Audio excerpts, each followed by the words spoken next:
magbablog po ako ngayon. At kung hindi pa po kayo nakapag-subscribe, subscribe nyo na po. At huwag po kalimutan ang like and share.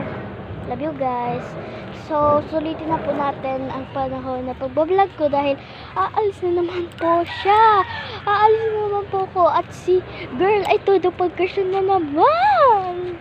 So, ilang araw ko hindi makakabalik sa Manila. So, ang content ko po ngayon ay papakita ko po sa inyo mga tanim namin. Love guys! Ayan po yung first. Okra po yan. Yan po ay inuulam na rin po namin. Tapos, dito ay alam nyo naman po siguro yan. Pang paggaling sa ubo. Yan po ay oregano. At dito po, ewan ko po kung ano to.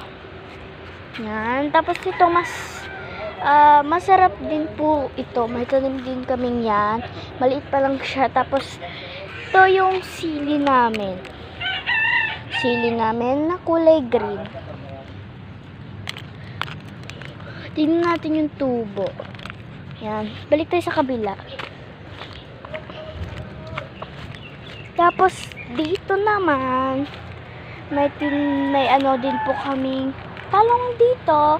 Tapos ano po din yan, may pipino rin po.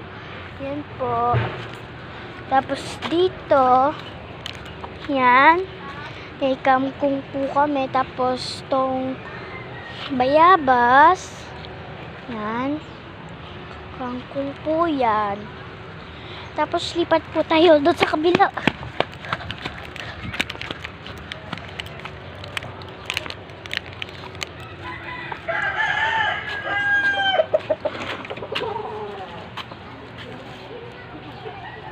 Yan.